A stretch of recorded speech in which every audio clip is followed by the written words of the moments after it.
Hey everyone, surprise! I'm on again today. It's not my typical time. Usually I'm on Mondays at 11 a.m. So surprised I'm here. I just had so many thoughts to share, and usually I have tons of thought. Excuse me.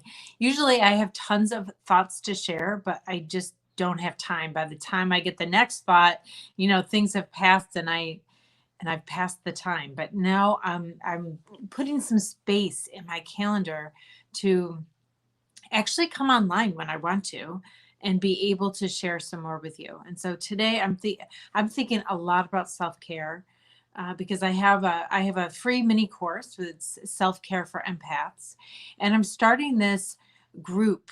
So I have my online intuition program, and I'm starting this group for empaths to how to use their intuition, but how to really support themselves. So I'm thinking I might kind of switch the name to the upgraded version of self-care for empaths, because that's really what it is. It's like how to really robustify, if that's a word, robustify yourself. And so I want to talk about this one tip as I'm really thinking about how to deliver and how to have a group that really helps people. Because as an empath for my whole life, and once I started to be in service and helping others, I did it really before I started doing it formally. I helped other people. Like even when I was really young, people always came to me with their problems or with their issues because they just felt, I knew how to listen or I knew how to understand. Probably because I went through my own stuff. So people really got that I got them. And once I started doing it formally, though, I really had to hone those skills so that I didn't take on all of this stuff from everyone around me.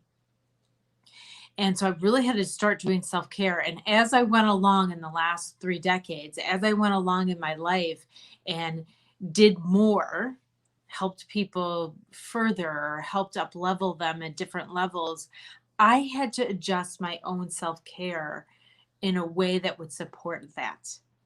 So the more that I did, the more people that I spoke to, the more people that I served, those kind of things, like writing a book, that's more people, right? It's a bigger order of magnitude that you're reaching than one person an hour as a therapist. So I had to expand my own self. And so it really made me think about self-care in a whole new way, especially this year when there's so much feels out there. Like there's so much going on in the field that's negative with the pandemic and with a lot of the political fighting over the last year, a lot of the inequality stuff and really hurt feelings, a lot of loss.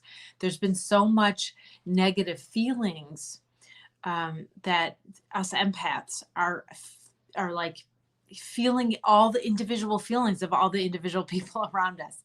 And you add that up, and it's a lot. So I'm in a lot of Facebook groups for empaths, and they are like reeling. It is so big, huge what's going on. And so I was realizing, and a lot of people, even my audience, a lot of people say, I'm doing all the self care things, and it's just not enough. Like I'm just like drowning in it. And so I want to give this one tip in this video about how we do self-care wrong. This is what is coming out to you right now. Here we go. If you do self-care like a treat, if you think of self-care as a treat for yourself, that's not how you do self-care. You'll never have the order of magnitude that you need to support your body, all of your bodies, actually, your physical body, your mental body, your emotional body, your spiritual body.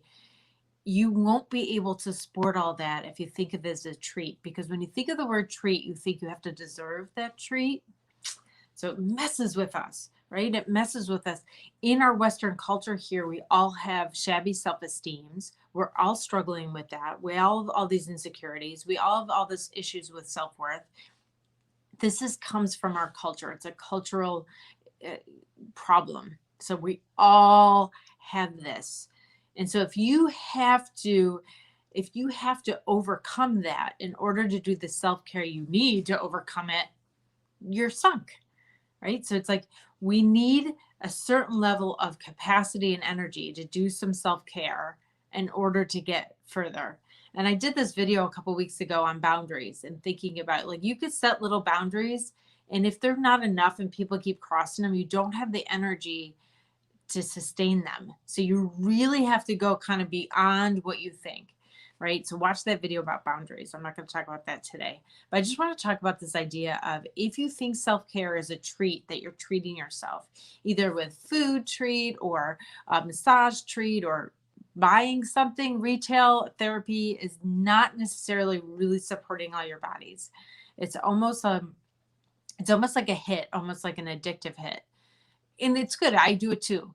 And it's good for novelty. If you want some novelty, retail therapy is great. If you want stimulation or you want something new, you want something different, that's great. So there is a therapeutic element to retail therapy, but it's not necessarily, and in a way, like in terms of having some sense of novelty, it is a self-care. It helps you, it sustains you. But if it's related at all to your sense of worth, you need to keep doing that. And then it's not really supporting all of you.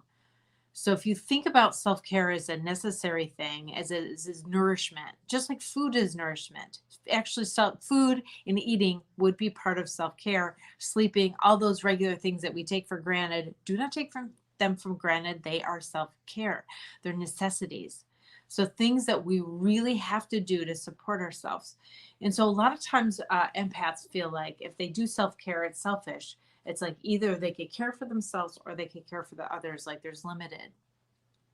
What happens is if you really put this self-nourishment down and you really support your energies of all your bodies, then you actually have more capacity to help other people.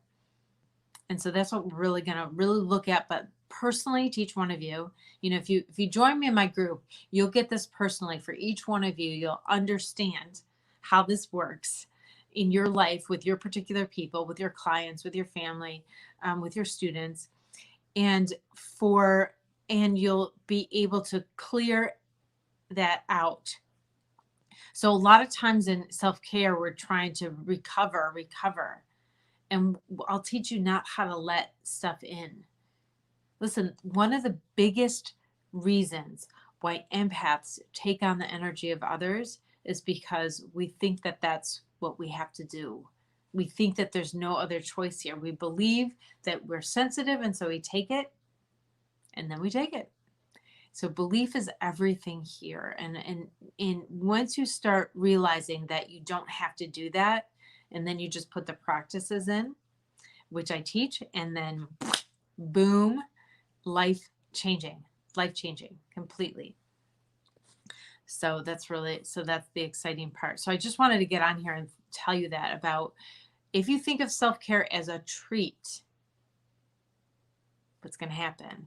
If you think about self-care as a treat, you will never be able to sustain your energies of your body to be able to do what you have to do. You have to think of it as basic nourishment, as basic needs, because then you're going to have the capacity to do all the other stuff. It's not like, this is it. Mom, I know, working mom right here. I hear you. I see you.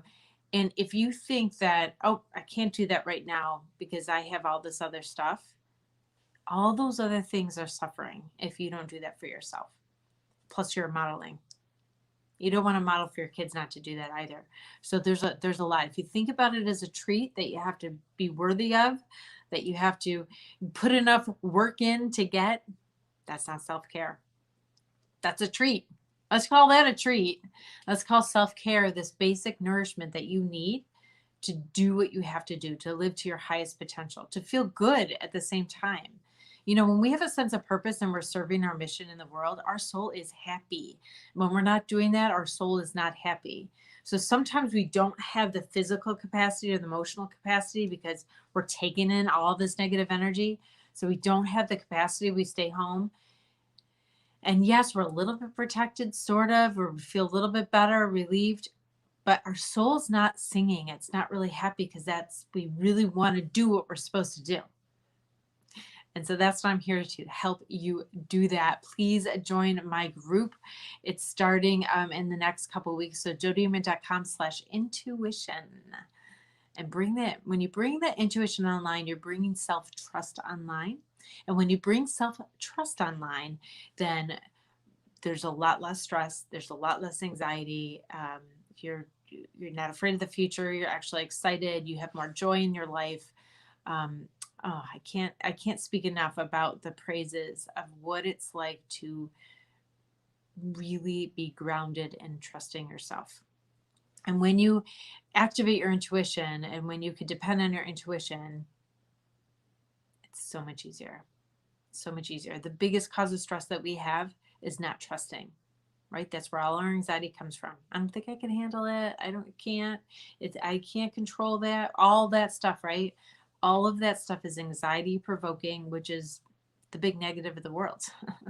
So let's get rid of it. Let's get you feeling good about yourself. So I hope you join me, and I will see you over there. But I'm going to come on live a couple more times because I got a lot of ideas for you on how to improve your self-care. We got to take care of ourselves, got to take care of everybody else. All right, I'll see you next time. But until then, be present and let that you want to be shine through.